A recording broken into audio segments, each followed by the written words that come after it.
क्या आप जानते हैं कि ईरान का एक छोटा सा द्वीप जो आकार में मात्र 20 वर्ग किलोमीटर है पूरी दुनिया की अर्थव्यवस्था को घुटनों पर ला सकता है। नक्शे पर यह सिर्फ एक छोटे से बिंदु की तरह दिखाई देता है अगर आप देखेंगे तो, लेकिन समुद्र की गहराइयों में इसके पैर इतने मजबूत हैं कि यह पूरी दुनिया की इकोनॉमी को थामे हुए है। अगर यहाँ एक धमाका होता है तो लंदन से लेकर टोक्यो तक पेट्रोल के दाम आसमान छूने लगेंगे और पूरी दुनिया में ग्रेट एनर्जी क्राइसिस शुरू हो जाएगी। साथ ही दुनिया की अर्थव्यवस्था ताश के पत्तों की तरह ढह सकती है। इसे ईरान का अजय किला कहा जाता है। यह है द खार्ग आइलैंड। लेकिन आज जो दुनिया के लिए तेल का खजाना है वो कभी दुनिया का सबसे खतरनाक किल जोन था। 2800 से ज़्यादा मिसाइलें झेलने के बाद भी यह द्वीप कैसे खड़ा रहा।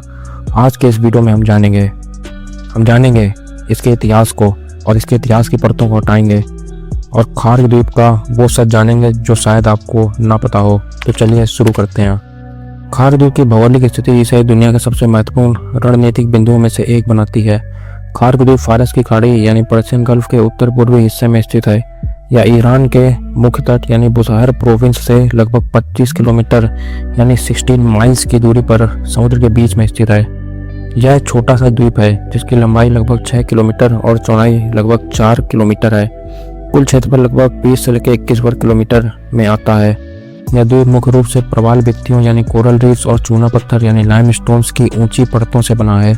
इसकी सतह काफ़ी सख्त और पथरीली है। द्वीप का मध्य भाग ऊंचा यानी पहाड़ी नुमा है जबकि किनारे ढलानी है। इसकी सबसे ऊंची चोटी समुद्र तल से लगभग 80 मीटर ऊपर है। खार्ग की भौगोलिक स्थिति की सबसे बड़ी खासियत इसके चारों ओर का गहरा पानी है। फारस की खाड़ी के ज़्यादातर हिस्से उथले यानी सैलो हैं जहाँ पर बड़े जहाज नहीं खड़े हो सकते हैं, लेकिन खार्ग के पास समुद्र इतना गहरा है कि दुनिया के सबसे बड़े tanker very large crude carriers भी आसानी से द्वीप के बिल्कुल करीब लंगर डाल सकते हैं। यही कारण है कि इसे ईरान का मुख्य ऑयल टर्मिनल चुना गया है। भौगोलिक रूप से यह प्राकृतिक किले की तरह काम करता है। समुद्र के बीच में होने के कारण इस पर जमीनी हमला करना लगभग असंभव है। यहाँ का मौसम आमतौर पर शुष्क रहता है, लेकिन समुद्र की तेज लहरें और हवाएं इसे सुरक्षित रखती हैं। यह हार्मूज जलडमरू मध्य के करीब होने के कारण ईरान को पूरे खाड़ी क्षेत्र पर नजर रखने की भी ताकत देता है। यहाँ से ईरान न केवल अपने तेल का निर्यात कर सकता है बल्कि वैश्विक तेल व्यापार के मुख्य मार्ग को नियंत्रित भी कर सकता है। खार्ग का इतिहास केवल ब्लैक गोल्ड यानी तेल से ही शुरू नहीं होता है। ईसा से 500 साल पहले जब हखामनी साम्राज्य का यहाँ पर राज हुआ करता था, तब से यह नाविकों के लिए एक अहम पड़ाव रहा है। प्राचीन दस्तावेजों के अनुसार यह द्वीप नेस्टोरियन क्रिश्चियंस के मठों और पारसी अग्नि मंदिरों का संगम था। मध्यकाल में इसे मोतियों का सबसे बड़ा बाजार माना जाता था।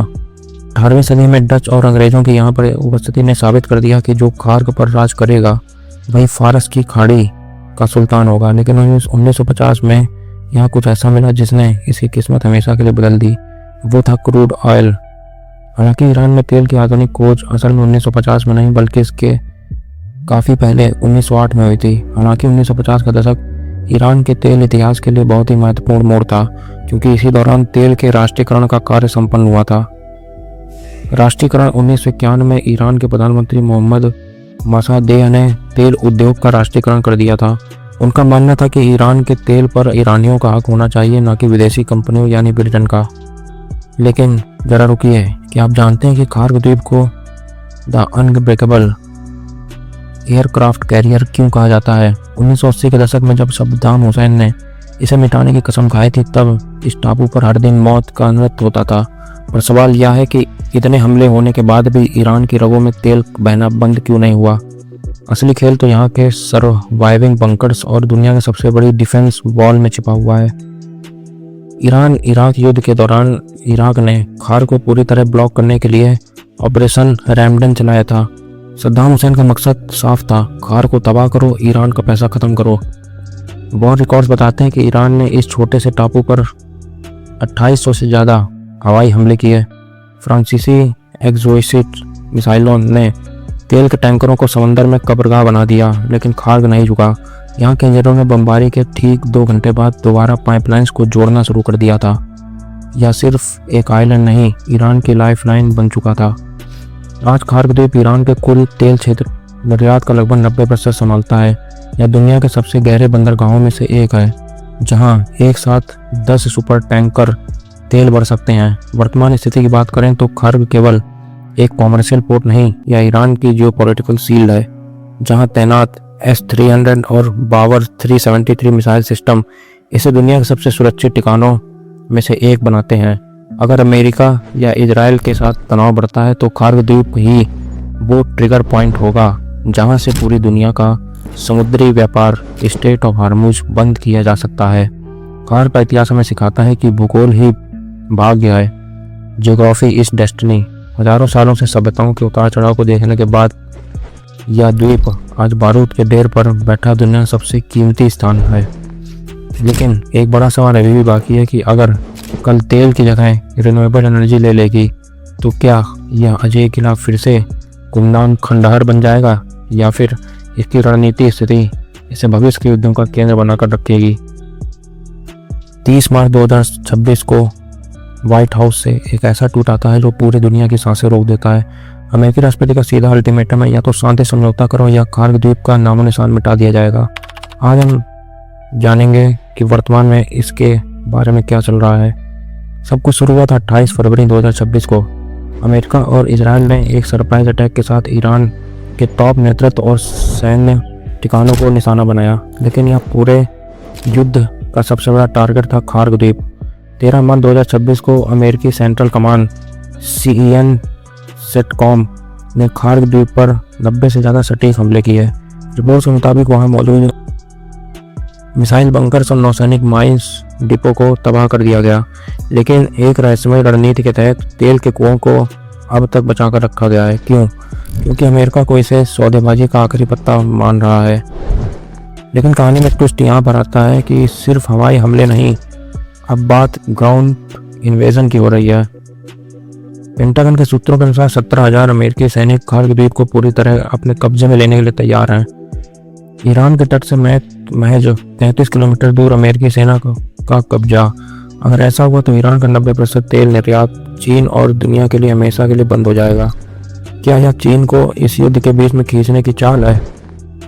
ईरान खामोश नहीं है। कल यानी 30 मार्च को ईरान की मिसाइलों ने इजराइल के हाइफा शहर में मौजूद तेल रिफाइनरियों को सीधा निशाना बनाया। ईरान ने साफ कर दिया कि अगर खार्ग गिरा तो हार्मुज की खाड़ी दुनिया के लिए मौत का कुआं बन जाएगी, यानी कि वो इसको पूरी तरह से ब्लॉक कर देगा। युद्ध के इस एक महीने में तेल की कीमतें 200 प्रति बैरल डॉलर के पार जा चुकी है। भारत से लेकर अमेरिका तक पेट्रोल पंपों पर हाहाकार मचने वाला है। खार्ग द्वीप पर बना डिसैलिनेशन प्लांट यानी खारे पानी को मीठे पानी बनाने वाला प्लांट पहले ही धमाकों में उड़ चुका है, जिससे वहां के हजारों नागरिक प्यासे हैं। यह युद्ध केवल सेनाओं के बीच का नहीं बल्कि इंसानी वजूद के खिलाफ हो गया है। आज 31 मार्च 2026 की स्थिति यह है कि अमेरिका खार्ग द्वीप के तेल टर्मिनल को कब्जे में लेना चाहता है, जबकि इजराइल इन्हें नष्ट करना चाहता है। ईरान ने अपनी आखिरी रक्षा पंक्ति के रूप में वहां अपने सुसाइड ड्रोन्स और S-400 सिस्टम की एक्टिवेट कर दिए हैं। पूरी दुनिया एक ऐसे मोड़ पर खड़ी है जहां से वापसी का कोई रास्ता नहीं दिखाई दे रहा है। क्या राष्ट्रपति डोनाल्ड ट्रंप का अल्टीमेटम काम करेगा, या अगले 24 घंटे में हम खार्ग द्वीप को धू कर जलते देखेंगे? अगर खार्ग द्वीप गया तो दुनिया की अर्थव्यवस्था का वो आखिरी स्तंभ भी ढह जाएगा और हमें मंदी से बचाए हुए है। आप क्या सोचते हैं इस बारे में? क्या अमेरिका को खार्ग पर कब्जा कर लेना चाहिए, या ईरान को परमाणु हथियारों के खिलाफ के इस्तेमाल के लिए मजबूर कर देगा? अपनी राय कमेंट में जरूर बताइए।